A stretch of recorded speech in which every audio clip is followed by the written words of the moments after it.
Thank you, Sri Yogeshvar Karthik. Thank you for being here. Okay. You see, it is quite difficult to play and to be in the background of your beautiful music. And styles are very different. Yes. And this is the beauty to try to put together something. What was singing this song all about? I was playing the national song of India. Originally, this is the one which was supposed to have been the national anthem. Later, because of some politics, they changed to the current one, which is Jana Gana Mana. But many patriots consider this as the national anthem of India. Oh, so called Vande Mataram. I salute the motherland. I salute the motherland. Yes, Vande Mataram means my prostration. Vande is here is like how we do, no? Namaste, like that. So I salute the motherland, and it starts like that. And it visualizes the motherland as goddess Durga, who protects, the divine mother who protects, nourishes, and helps you grow. The divine mother who protects us. Yes, yes. We have an embodiment called goddess Durga, a way of personifying the supreme being as the mother. So the country is picturized as that. Sri Yogeshvar, you are a professional of traditional yoga and Vedanta. Yes. So this is I've tried to look on YouTube of your videos, and I like it very much. You have a special gift, as I understand that, to translate and to put the things in a new perspective. So I understand, and allowed me to give one example. You said like this: you don't go to supermarket until you finished all your food from the fridge. Ah, yes. So it was a discussion about why doing yoga, why doing Tibetan meditation, why doing Christian Orthodox prayers. And this is maybe interesting. You are saying that you have to consume and to grasp all what's possible from your own culture. First, What do you think about this? Most of the reasons why people start with, especially in the West, they start with yoga or any kind of spiritual solution. When people go to a spiritual solution, in these days, yes, where indiscipline is the only discipline that we practice. Indiscipline. So what happens is, on an average, a person has become almost incapable of pursuing a goal with clarity, with determination. So always the emphasis is on what is comfortable for me. What do I like? You see the children, they say, I like, I don't like. Yes. They don't have a third word for approaching something. Yes. What is right? It's a very rare question. You cannot come. Am I doing what is right? It's a very rare question. Big question. Yes. They ask only after breaking their legs a few times. We have to break our legs a few times. Yeah, and they also have this strange idea that you have to make mistakes to learn. See, if you make a mistake, yes, let us take it as part of the learning process. But please don't begin with an ideology that I have to make mistakes to learn. No? Yeah. So I don't need to make mistakes to learn. I can learn from others' mistakes. And I can be available for the learning process. So when the main problem comes when a person is not available for the learning process, but the person is carried away by their own fancies, desires, projections and subjectivity. So the person is not available for an objectively valid reality. It's closed. Yes. Yes. So your perception is colored with subjectivity. So I always emphasize on, before you look for spiritual solution, Yes. have you exhausted your material solutions? Beautifully.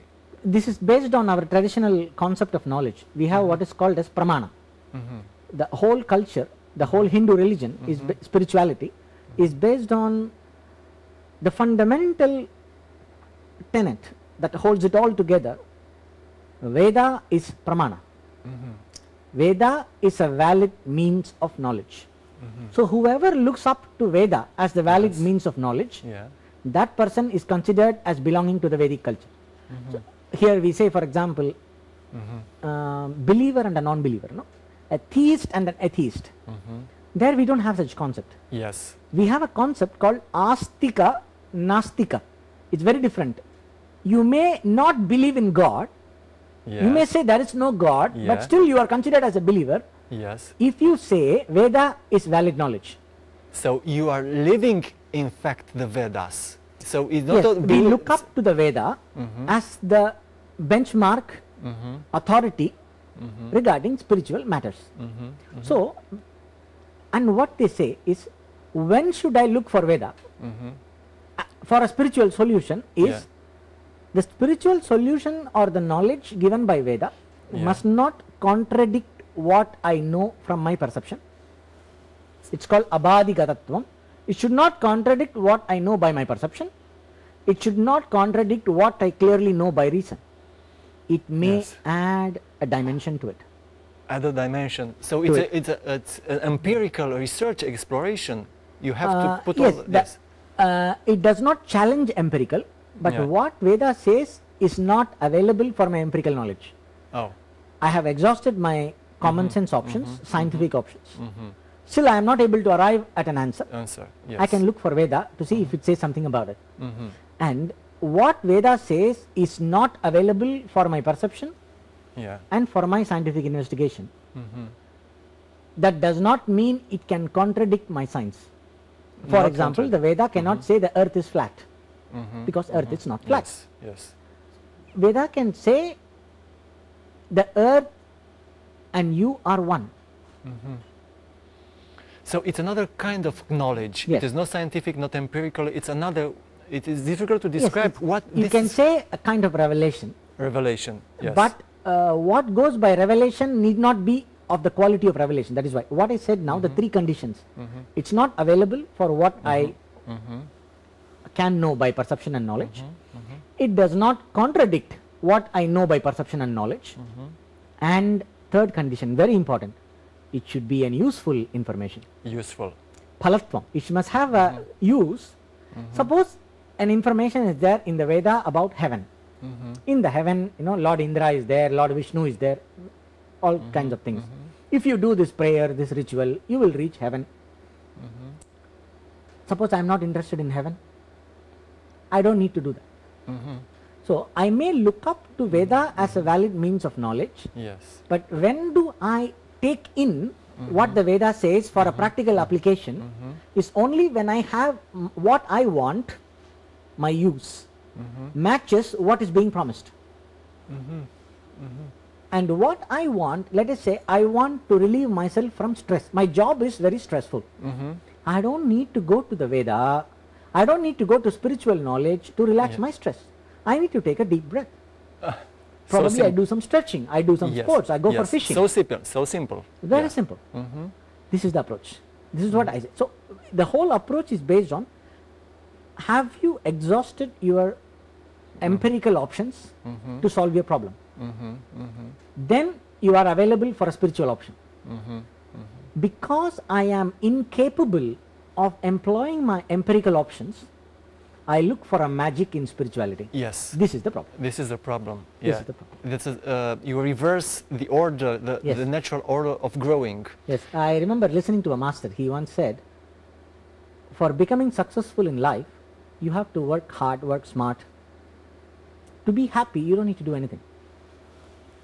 Maybe you have to pray, you have to meditate. But people these days are doing the opposite. To become successful and to become famous, they pray and meditate. But to be happy, they are going behind all kinds of things. And they are trying a lot of things. Yes. It's completely the opposite. Yes. So this is what I would like to say. Yes. To be happy, this is the fundamental goal, in fact. Of everybody. Of everybody. For any being. A dog wants to be happy. That's why it is wagging its tail when you show a biscuit. A stupid question, but I also, what is the third thing to be done in order to be happy? What is the? Third thing to be done in order to be happy. What is the thing to be done? Yes, the thing. The thing, in order to be happy, is to investigate the first thing, I would say. Investigate the moments when I experienced happiness. Yes. And see, does it really have to do with the so-called objects from which I thought I became happy. This Yes. investigation. Okay, so Pariksha the objects are our happiness. The Upanishad says, in Mundaka Upanishad, is one of the Vedanta primal texts from the Veda, analyzing the world of experiences. So let us be alive and analyze the true nature of the world of experiences. This is where the quest for real happiness begins. It's remarkable. It is simple. It is no magical. Yes. Yes. And now... and it's very logical. Very, very logical. So Yogeshvar, I have to jump now because I have many questions in my mind. Yes. So you was a TV star in India. You do it for 12 years. The I was first well known. Well-known. I wouldn't say I was a star, but okay, that's it. You've done a TV program, educational program in yoga, Yes. 5 days a week. For 12 years. For 12. Between 11 and 12 years. Yes. No, yes, and no, before that, so you are the man here in television studio. You have lots of experience. It was exhausting in thing, or how it was for you those 12 years. Good learning experience. Good learning. Learning experience, and that actually it played a great role in me accepting my role as a teacher. Yes. Because I was kind of a rebel. This teenage rebel, you know. So I took a longer time for me to grow out of my teenage. So that is like how you begin our normal childhood with the society. We also begin our childhood with spirituality. So you have a teenage of spirituality. Yeah. So it took some time for me to grow out of the teenage of spirituality, and this program helped me to tune myself very well to the tradition. Because of the demand of the program, I had to explore a lot. Yeah. And also I have to live up to an image. I understood how important it is to live up to an image. They An usually image. say a spiritual person does not care for any image, does not care for, no. Image is part of life. Because if I am not bothered about the image, that is, I am not affected about Yes. the fact of having to maintain an image, or see, if I am maintaining an image for the sake of my ego gratification, Yeah. then there is a problem. So Yeah. a person who is spiritually evolved does not need an image in order to feel secure, but such a person will not have or should not have a problem in living up to an image. This is something I learned from the program. The program gave me a context to develop this, of course with a lot of guidance from my teacher. From your teacher. Yes, So can we come back now to your teachers? Yes. And I know you was in the Sai Baba University. Yes, In I usually don't own up that in public, but yes, I studied there. I did my graduation there. There. And when I read in your CV Sai Baba, I thought about the big master Sai Baba and what we've heard from what Yes. he was doing, and the image I associate always with Sai Baba with it is that he materialized something. I don't know. Yes, there's a lot of What is There is a lot of theories about it. I have also experienced some kind of small level magic and miracles from him. oh. I was playing flute in the mandir in front of him every day in the evening before bhajan when I was studying there. And after I go through the process of development in spirituality, my understanding about him has become more mature. But what I can say here is people like him are instruments in the hand of totality. Totality, yes. To bring certain changes in the society. So they are instrumental. So he is a great person that way, and he has brought in a lot of positive contribution in bringing, in inspiring faith and facilitating in people that tendency to look up to spirituality. Because you see, it is my critical mind. Yes. So, are there so-called magic? Can you But what magic Sai Baba did was not a big deal. There are a lot of people who do in India this. Okay. But they are not very famous. Sai Baba's astrology must have been good, so he got famous. That's but what's it meant? It is possible, really possible to materialize from nothing as something. This is the question, and this is a stupid question from my ego. From my ego. Yes, yes. What we understand in the from the scriptures and from the masters, from the standard. No, because Sai Baba is an inspiring figure. An inspiring figure need not be a standard. Oh. It's very important. Oh, in India, the standard is the scripture, not personalities. Million Sai Babas cannot define our tradition. Even Lord Krishna, why Sai Baba? Let us take Lord Krishna. When he took the avatar, who is considered as an avatar by the tradition, he lived according to the tradition. And when he taught Arjuna in Bhagavad Gita, he says, this is not what I am saying. I am teaching what the ancients have always taught. So this is very important. So when it comes to this magic, the scripture and the masters, the standard says, talks about something called Indrajalika Vidya, or it is called as Yakshini Vidya. So you have certain disembodied beings whom you can have under your control through mantras, or through by birth you may have certain powers inherited from your past life, or a person may develop using certain specific practices. So these mantras and using certain magical formulae, certain tantric practices, you can bring under your control certain disembodied beings. So I will buy from the shop the watch, the stones and the necklace and the rings and everything, and it's there in the room. When I want, this disembodied being will bring it from there to my hand. It's called Yakshini Vidya. So there are different, you can also use dead spirits for that, dead people spirits. In a higher category, you can also use demigods for this. So my understanding is Sai Baba has used something like this. He has not materialized. It is all bought. Most of the things what he bought, there is bill with the trust. This is what I know from a very authoritative person from there. They don't discuss this outside. Yes.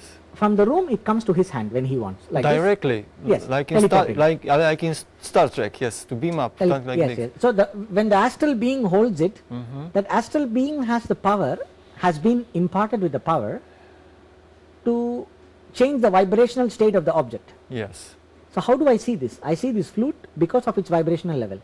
If I change its frequency at the level of prana, it can become invisible. So that astral being takes it and brings it and gives it in his hand, and once it comes back down to the ground state in his hand, it becomes visible. So for us it looks like it comes from thin air. Is it possible to make a scientific research with this phenomena? A lot of people have done with Sai Baba. Yeah. I don't know, but see, the problem with scientists is we have to see who is the person. A scientist, we have the greatest scientists of the world who come and teach there. For example, I was very fortunate to learn physics from the top solid state physics expert in India. One of the experts in the world, Mr. Venkataraman. So he was the vice chancellor and he taught physics in the first semester. And we used to get experimental scientists from Caltech to teach us experimental chemistry. We had this privilege because they were all devotees of Sai Baba. There is a lot of scientific people who are involved with him, but what the scientific community will say, yes, the ones who are devoted to atheism will say the evidence is not sufficient. Always. Always. So those who are devotees of Sai Baba, they will look for evidence. So it is not an objective criteria which is... And what I would like to divert this a little bit. This kind of research is not needed. Yes. What is the best thing to do is for a person really wants, the Shastra talks about the method, take an initiation from a person, do the mantra, yes, and see for yourself if you can manifest these powers. Wow. This is the best way to do, if the person is really curious. Okay. And really open. Yes, and nothing else will satisfy. Yes. Is it necessary for me? That is another question. Yes, because this put the problem of the whole concept of reality, in fact. Yeah, the reality, what we know is this. We understand in three levels. One is my personal reality. Let us say I am a paranoid schizophrenic. I will see some goblin next to you, and I am thinking that you are going to send this goblin to attack me.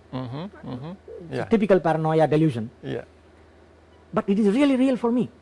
You don't see the goblin, nobody sees the goblin. Camera cannot see the goblin. But there is another shared reality. I say there is a cup of water here.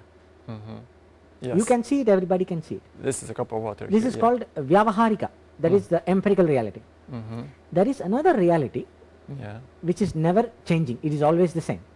It's called as absolute reality, Paramarthika Satya.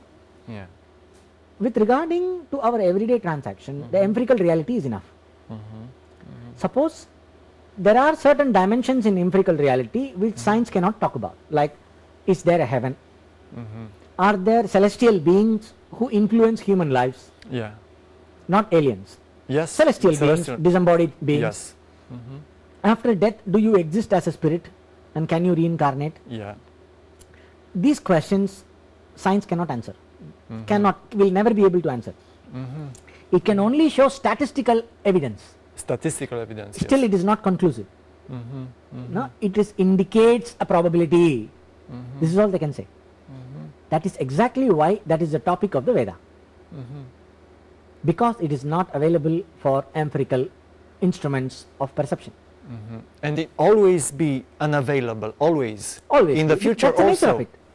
So you don't see a kind of unity of knowledge in the future when Vedas, this realm of celestial realm can be explored in a scientific way. Can never be.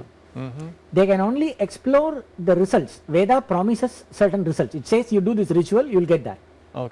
So they can do this ritual with some stratified random sampling and many times do a research methodology. They can do a statistical verification of how much is the probability and do an analysis about it. Still it's not conclusive. They cannot conclusively say, like how science says water is H2O. It cannot say there is a Indra, there is a Varuna, there is a Vayu, there is Vishnu, Brahma. They cannot say. And for example, a psychoanalyst would say like this: all the god and goddess is a kind of projections of our psyche, and something that we're trying to explain something like this. See, practically speaking, psychoanalysis need not say this. Our own scripture says, what is meditation on God? Meditation on God is a useful illusion. Useful illusion? Yes. Sopana Adhyasa, it is a superimposition. It is called as a useful superimposition, a cognitive tool. Once which helps me to concentrate my mind. This is for meditation. But when it comes to rituals, a deity, a divinity is understood as a software. As a software? A kind of a thought structure, a consciousness structure, a disembodied non-local consciousness program, which can be empowered with a specific ritual to manifest or act on matter in a specific manner. This is what ritual does. When I do a Varuna mantra with a certain specific invocation and manifestation, rain will come. This has been done again and again in India, even today. They will not officially accept it, but they do this. So we can call the rain, yes? Yes. There has been innumerable instances of influencing climatic patterns using mantras and rituals. Our great masters have done it time and again. Yes, and I think it's all in other culture, this possibility, I think. I don't know, because I have not studied them. But this is there. So Or there are two ways in which you understand. Empirically, a divinity is a collective intelligence working as a particular faculty, like playing a role. If you say, who are you? I am asking you, who are you? You will say, I am a psychoanalyst. If I ask you in the university, if I ask you in your home, who are you? You will say, suppose you have a kid. The kid's classmate comes to the house and says, who are you? You will say, I am, let's say your son, somebody Mihai. I am Mihai's father. So, are you Mihai's father or are you a psychoanalyst? Yes, different roles. But the same person. Similarly, one God, in fact there is only God, but we will come to that later. The divine plays different roles across different contexts. This is our understanding. We don't worship idols. We don't worship demigods.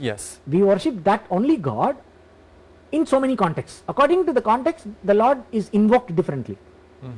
If I want to become better in music, I invoke the divine as Matangi. If I want to become better in creativity, I invoke Saraswati. If I want protection, I invoke Durga. If I want wealth, I invoke Lakshmi.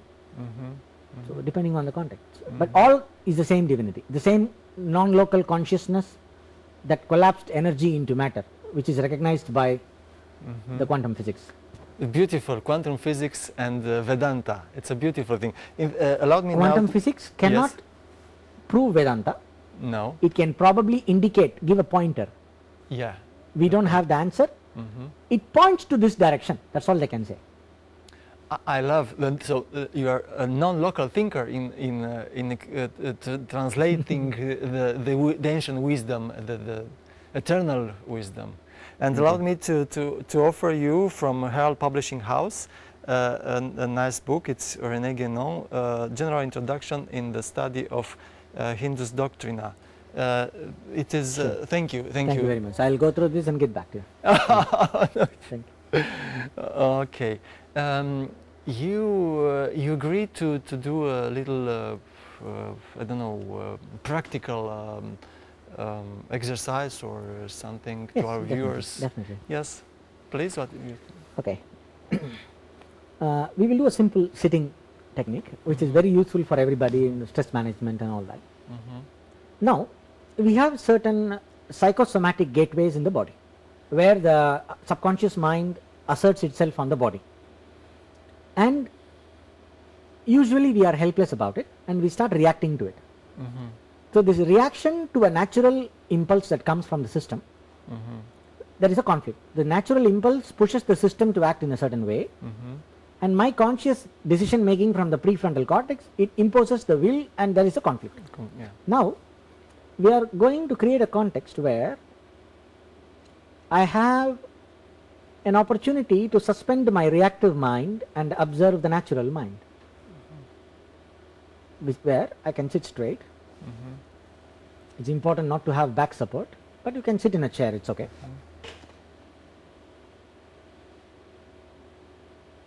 There is an effort required to sit straight, where I don't slouch. No? If I don't put that effort, I will slouch.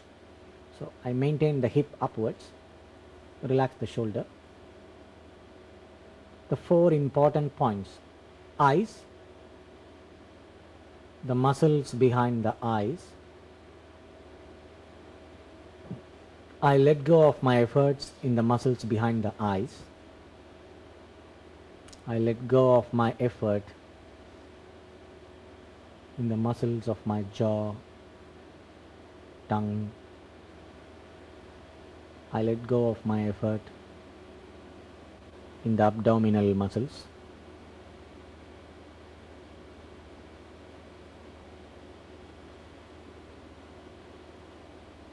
I let go of my effort in the back of the neck, here, the back of the neck, where the neck meets the head. These are the four important psychosomatic gateways. I have to just sit straight, keeping these 4 points relaxed. The only thing I need to do, relax the eyes, relax the mouth, relax the abdominal muscles, relax the back of the neck.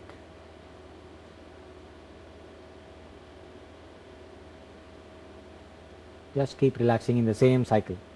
Eyes, mouth, abdomen, back of the neck. Eyes, mouth, abdomen, back of the neck. And finally come to rest in the abdomen, eyes, mouth, abdomen.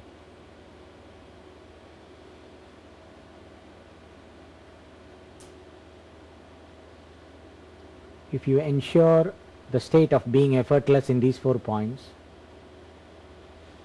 slowly you will see your consciousness domain becoming more conscious of the periphery of the body.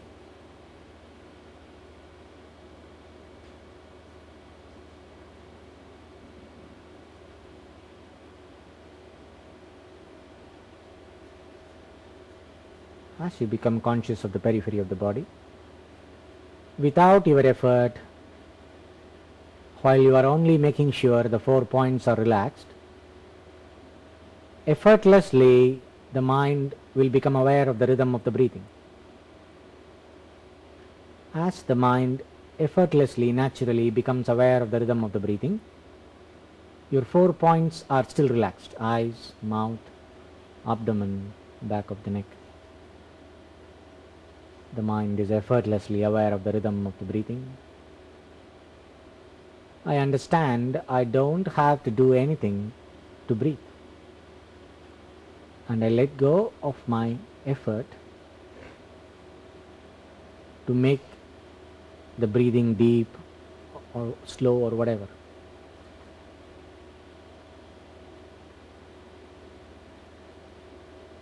I just am aware of this natural consciousness of the breath.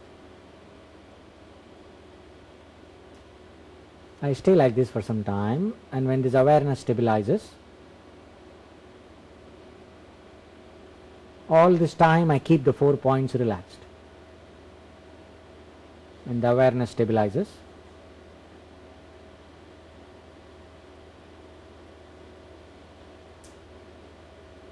I may prolong the inhalation a little bit and slow down the exhalation a little bit. Prolong the inhalation just a bit and slow down the exhalation 50% till the exhalation stops naturally, and let go. As the breath comes in, prolong your inhalation, slow down the exhalation. When I keep breathing like this, there will be a certain energetic waking up in the body after some time. Then I can leave the breath, continue to keep the 4 points relaxed and sit quietly. If I do this after waking up in the morning and before going to sleep every day, I can get rid of most of my psychosomatic problems. So simple. Very simple. Just 10-15 minutes. You don't need to do anything. This first is when the mind is, there is a lot of agitation in the limbs. This breathing helps to come back to. If you are generally calm, you can go, you don't need to do the deep breathing also. You can just simply continue with the observation. There is a natural awareness of the rhythm of the breath. My only job to enjoy the presence of this awareness of the breath and be indifferent to do anything. Now is my time to do nothing. To do nothing. Oh. That's all.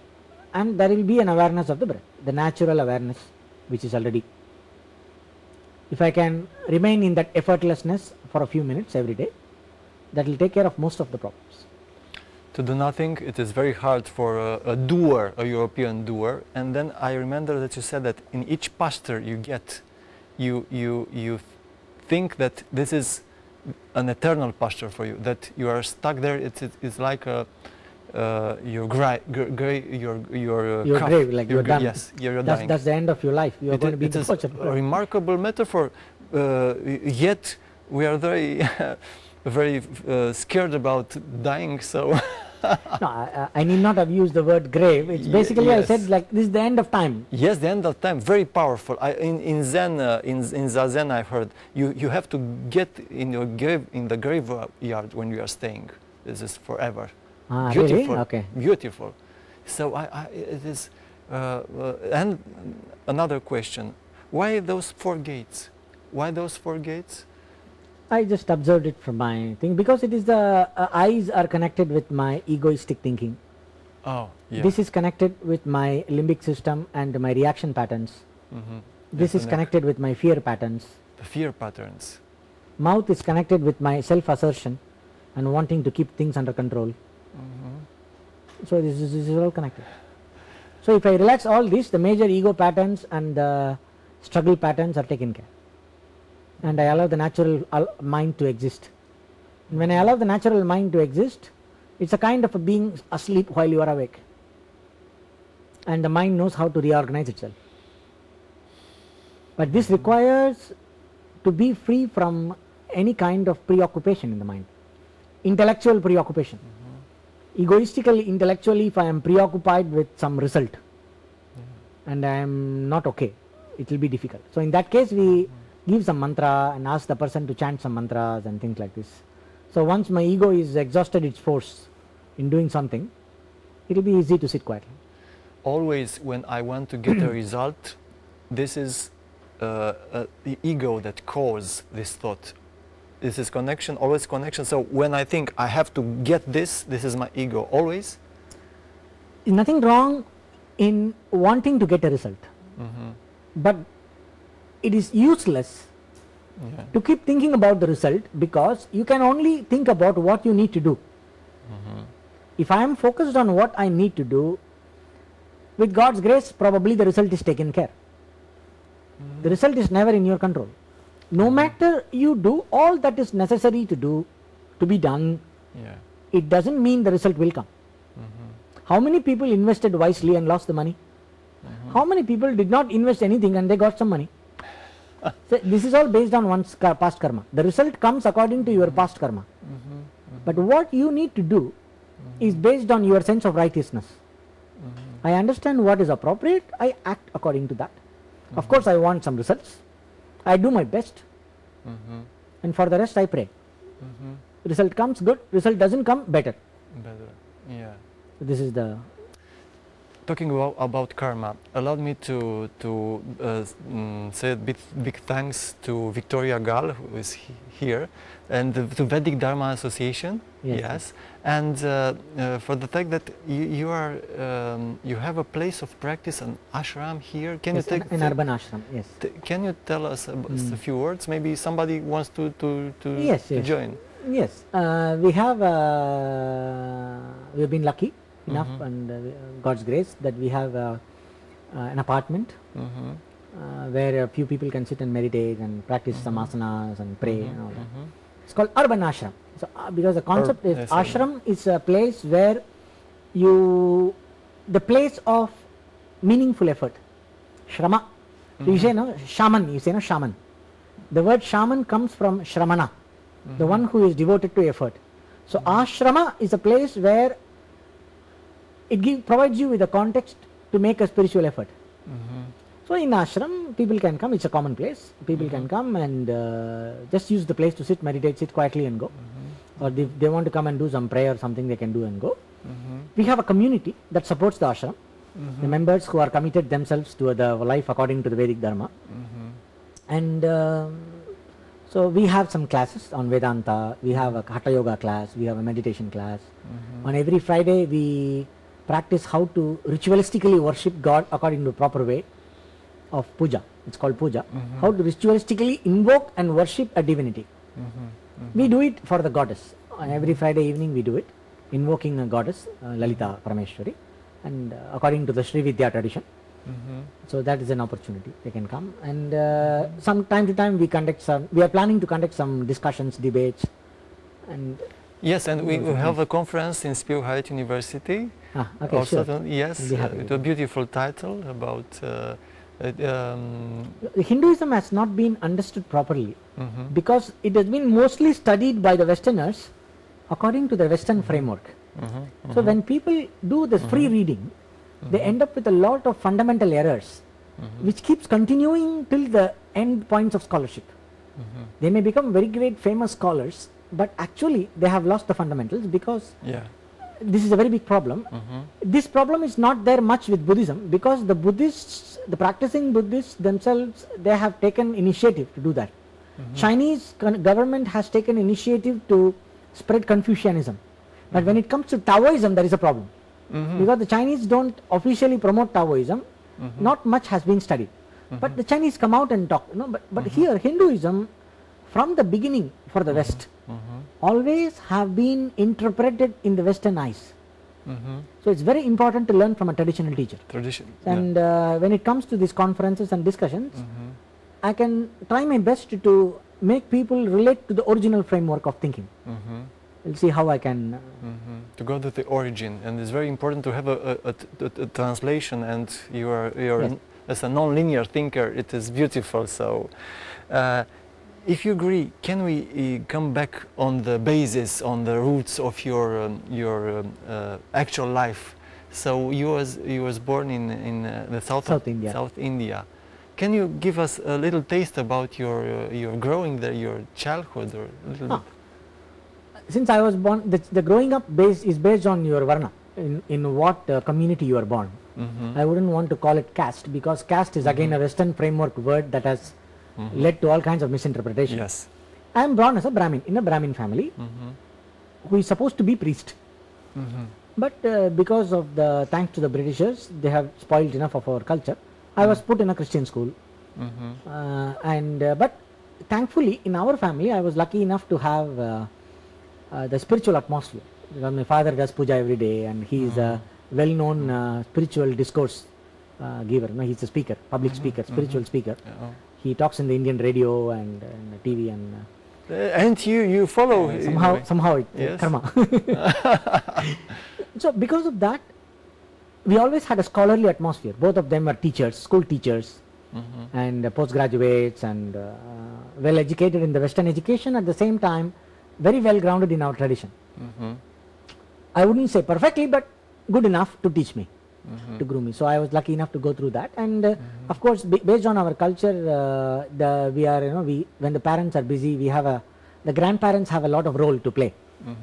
So I used to hear all the stories of our spiritual stories like Ramayana, Mahabharata. Yes. I heard all that when I was a child, and then later my mother used to scold me using the ancient Tamil classics if I make a mischief. My mother will scold me quoting a Tamil scripture, because my mother is a Tamil scholar, and my father used to tell me all the stories about saints and everything. Every day when I go to the school, he used to tell me all kinds of stories and all kinds of concepts, and always allowing me to think according to the tradition, always prompting me to think according to the tradition. So this thinking according to the framework of the spiritual wisdom was in the air when I grew up. So this was very helpful for me. Yes. This is one important aspect. And of course exposure to Carnatic music, because my father is a very good singer in Carnatic music, and so I was hearing this classical music all the time. No movie songs, no pop music, nothing in the house. So 24 hours I'll be hearing only classical music. So that somehow put that music sense in my system. You've learned to sing this music in your way? Or? I'm a horrible singer, but I have learned instruments. I know how to play mridangam, flute. So to some extent, I'm an amateur player, not a classical player, but amateur player. Just for my own entertainment and to have some fun with the friends. And you came in Romania. How was happening? Why Romania, you see? It just life brought me here. I had no idea that I would be... Yes. I had some kind of a feel that I will have something to do in Europe. This feel I had. But I did not have the idea of Romania. It just happened. One led to the other, and... Yes. In fact, when I came first to Romania, I was actually exposed to a very famous yoga group here. And I was not very happy with the way they are going about it, and they're very arrogant about what they're doing. They don't want to listen to anybody. They think they know everything. But they're more of a cult. They have nothing to do with yoga, nor they have anything to do with tantra. They are just a bad cocktail. And I was a little disturbed about it, and I wanted to leave. Yes. Somehow I had an opportunity for one lecture before leaving. In that first lecture, Victoria came. And then the whole thing, God's grace worked through her. Yes, it's beautiful. She organized everything, and one led to the other, and I'm here. Yes, the victory came in a way for in the form of Victoria. Yes. The victory is not my victory. The victory is the victory of the tradition. It is the victory of the Lord. It's not my victory. I'm just lucky to be doing this job. That's all. To be involved in this calling. I shouldn't call it as a job. I'm blessed to be given an opportunity to be part of this work. This is how we consider. We only have 6 minutes, Raluca, producer said. Yes. So, you agree that to finish our program also with some singing, but before that, 2 or 3 minutes. What do you think it is important to mention or to tell us, our viewers, from your experience? And since the title of our talk was Eternal Wisdom for Modern Society. Eternal wisdom is about reality. It is of the nature of knowledge. Physics never changes. We only become mature enough to understand physics better.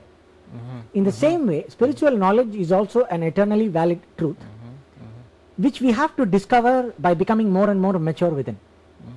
So there is nothing called adapting spiritual knowledge for modern life. The modern life has to adopt for spiritual knowledge, because that is eternal and this is passing. No matter how modern I become, I can only use the law of gravity for my purposes. The law of gravity will never change according to my lifestyle. Similarly, the spiritual reality is not going to change for you and me. But you and me, we can adapt ourselves in order to benefit from the spiritual reality. This is what I would like to say. Oh, it is good. I was thinking now, if you agree before singing, and I will think maybe to, if you accept, to sing You Alone, because so me to enjoy your singing.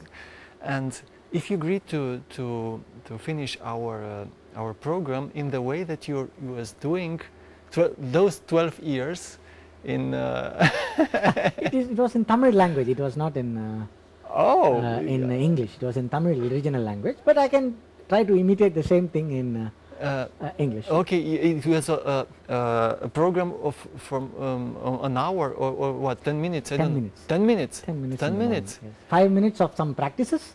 5 minutes, yes. 5 to 7 or 8 minutes of some discussion. So daily. Every day. Discuss, yes. Monday to Friday.